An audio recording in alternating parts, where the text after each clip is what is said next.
Selamat siang, perkenalkan nama saya Sabrina Amala Putri dari Prodi DKV. Di sini saya akan menjelaskan tentang teori Allegory of the Cave oleh Plato untuk memenuhi tugas STK. Yang pertama saya akan menjelaskan apa itu teori Allegory of the Cave. Jadi teori ini dikemukakan oleh Plato dan teori ini tentang seandainya bagaimana jika terdapat 3 orang tawanan yang seumur hidupnya tinggal di gua. Mereka menjadi tawanan di gua dan mereka tidak tahu bagaimana kehidupan di luar.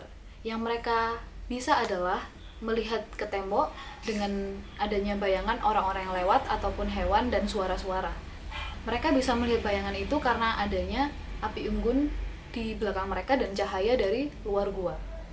Yang mereka tahu, mereka hanya melihat bayangan seperti anjing, manusia, dan lain-lain, dan mereka menganggap bayangan adalah segalanya karena bayangan itu mereka bisa melihat bagaimana dunia luar. Suatu ketika salah satu dari tawanan ini bebas dan kemudian dia keluar dari gua. Di situ dia sangat bingung. Dia keluar dari gua melihat matahari dengan sangat terangnya dan sangat bingung kenapa terdapat wujud asli dari bayangan ini. Dia heran. Yang selama ini dia ketahui tentang bayangan ternyata itu semua salah karena bayangan bukanlah wujud asli dari apa yang dia ketahui.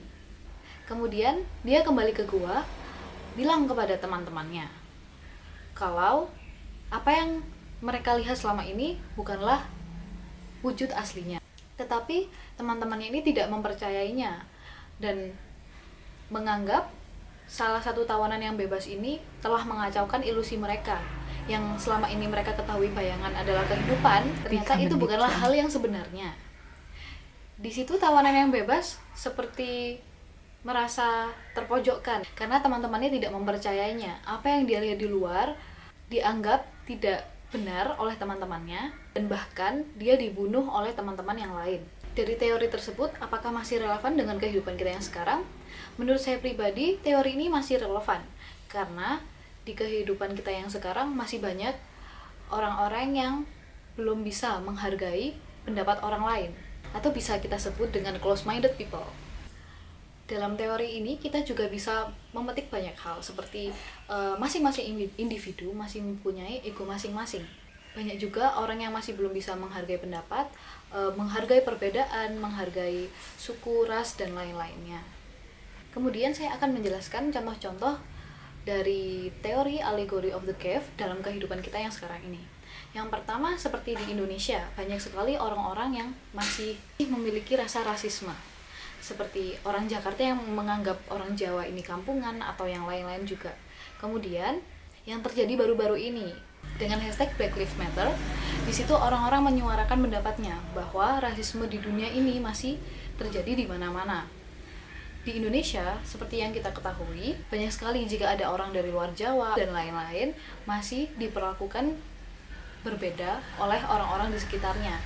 Seperti perbedaan warna kulit, perbedaan budaya, perbedaan kepribadian. Contoh yang lain lagi seperti jika ada satu anak yang dari keluarganya sudah dididik dengan sangat religius dan tidak pernah bermain dengan teman-teman lainnya, mungkin homeschooling atau yang lain, tiba-tiba dia dibebaskan oleh orang tuanya menempuh kehidupan baru, dia di situ pasti kaget. Apa yang tidak pernah dia lakukan kemudian dilakukan oleh orang lain, dia pasti menganggap itu adalah sesuatu hal yang aneh dan menurut dia bisa jadi menurut dia itu adalah sesuatu yang salah. Padahal di kehidupan orang lain itu adalah sesuatu hal yang biasa. Menurut saya, teori ini sangat mempengaruhi pola pikir manusia. Apa yang terbiasa dia lakukan dan apa yang tidak terbiasa dia lihat atau lakukan.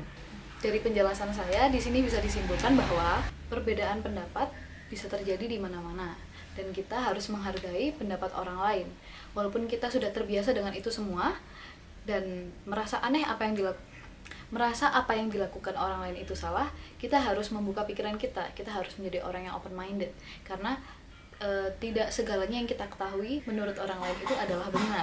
Sekian penjelasan dari saya tentang Allegory of the Cave. Apabila ada kekurangan mohon dimaklumi. Terima kasih, selamat siang.